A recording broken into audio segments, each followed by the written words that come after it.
I'd do an update on my TW200. Still loving it. I'm out here today on the lake, pretty far from home.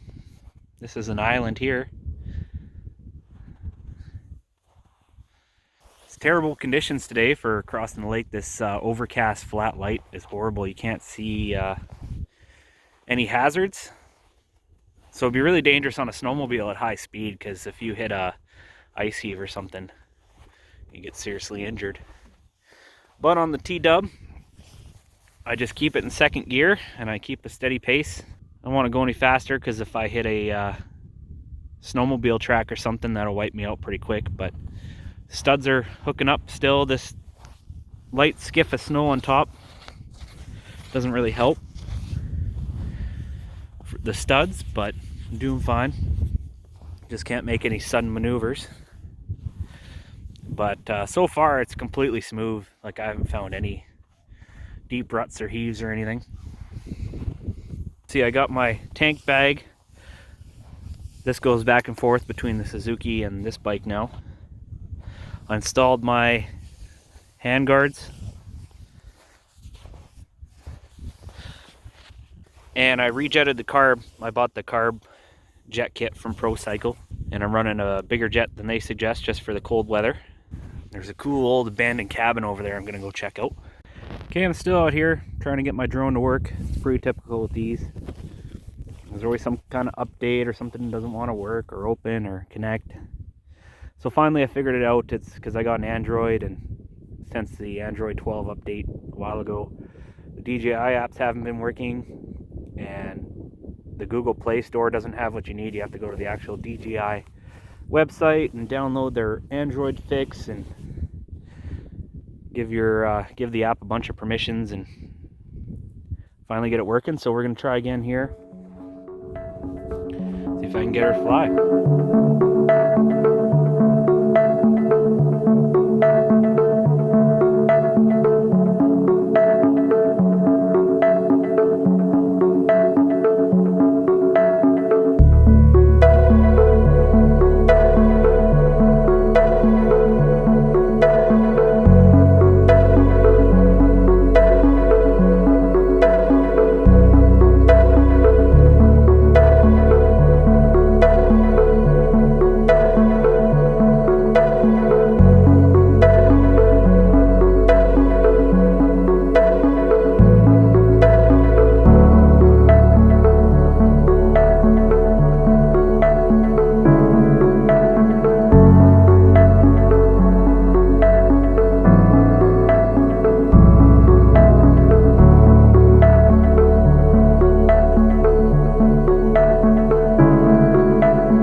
So yeah, we made it to this cool abandoned cabin.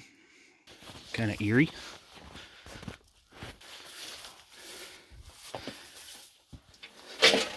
Whoa, holy shit. Oh, that scared me.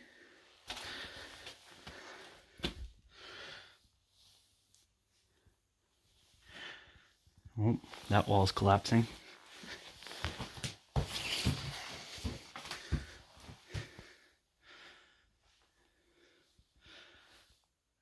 Looks like the cellar down there. That's kind of scary. Dirty old mattress.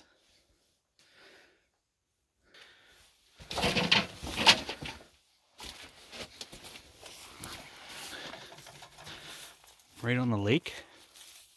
It's pretty hard to get to this spot by land, so it's kind of neat. Somebody's lake cabin way back in the day. Cool looking bird feeder.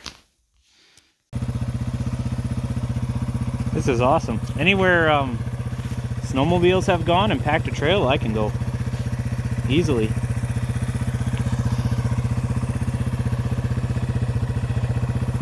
This is taking me more places than my quad could have.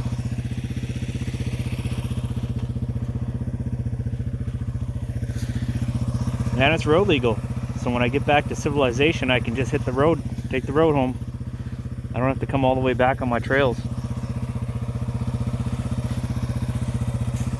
But chances are, if you're watching this video, you know how awesome TWs are. I'm kind of just reassuring that for you.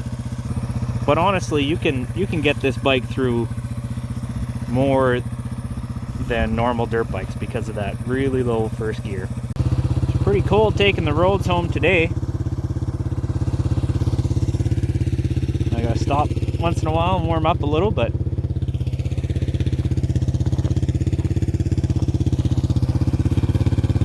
I'll admit it takes a certain kind of crazy to ride down frozen roads in the middle of winter on a motorcycle. But at least my skills won't be rusty in the spring. If anything, I'll be better. It's actually kind of quite the art to riding on this ice. You really gotta have gentle inputs on the bike, like not too much gas, you don't want to force it.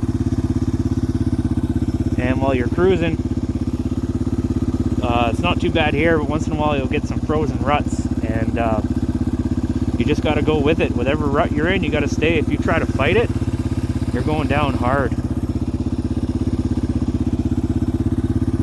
So it's kind of just letting the bike do what it wants to do. You put in your inputs, just not too much, and you let it follow whatever rut it wants to follow.